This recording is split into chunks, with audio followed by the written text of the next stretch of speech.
Hey guys, why am I so inspired by the SageMind Alchemy container?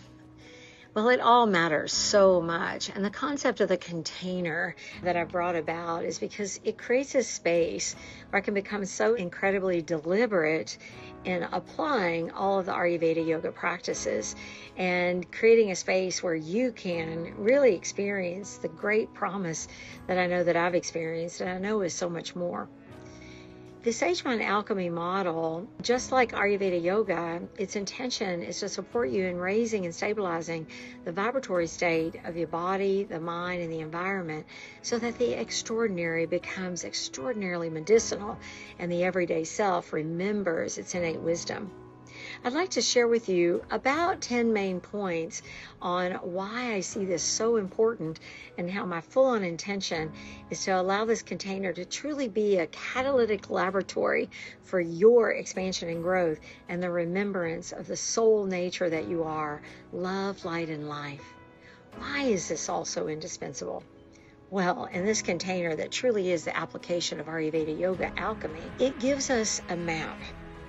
It allows us to learn how to navigate that map by learning to raise prana, to lower prana, and how we utilize the gunas, prakriti, and all these experiences that we've learned about, learning to recalibrate the nervous system.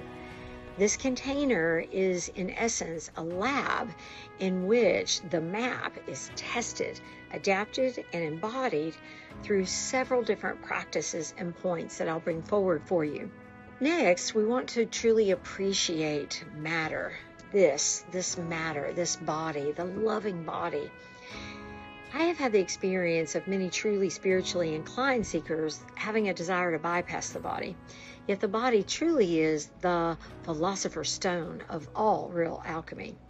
We must have reverence for the tissues, the liver, the lungs, the heart, and all of the organs, the hormones, the fascia, the gut flora, and gut health as we anchor change into the densest layer, guaranteeing that our insight doesn't stay in this disembodied state.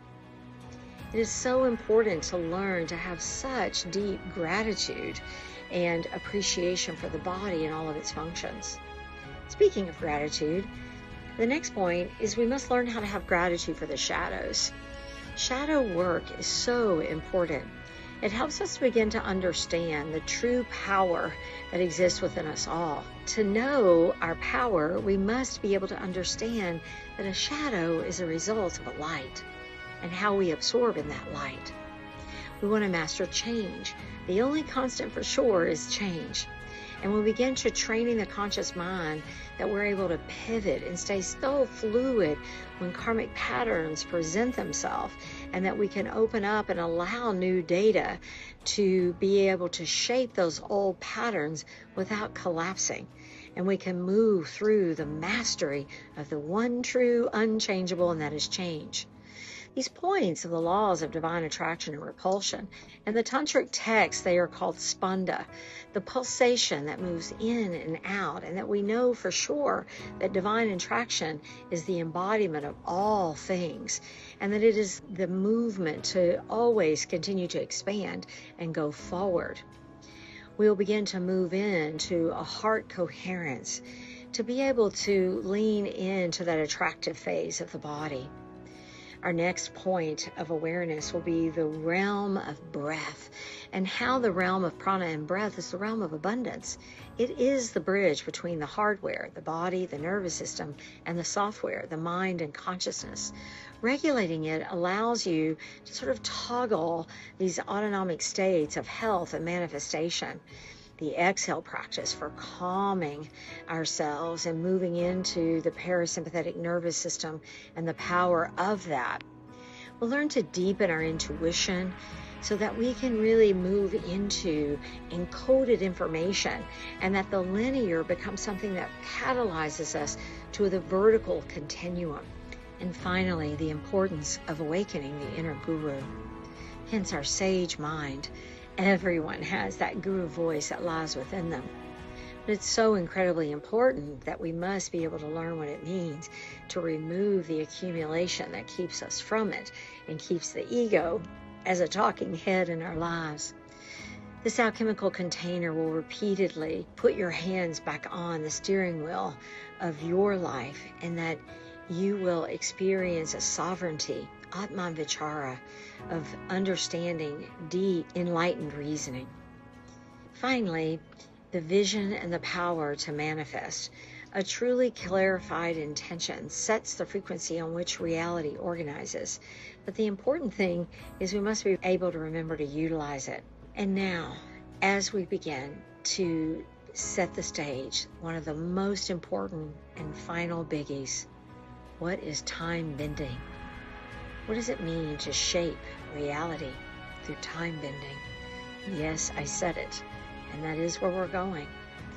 When the prana is at a high, stabilized frequency, and intention becomes single-pointed, subjective time begins to dilate.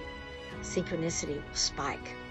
Experiments with these states convince the rational mind that a less than linear, real reality exists. That there is a state of flow in grace that is absolute perfection. To all we need to do is lean into it. We'll begin to understand what synergy of this state of flow in grace truly is.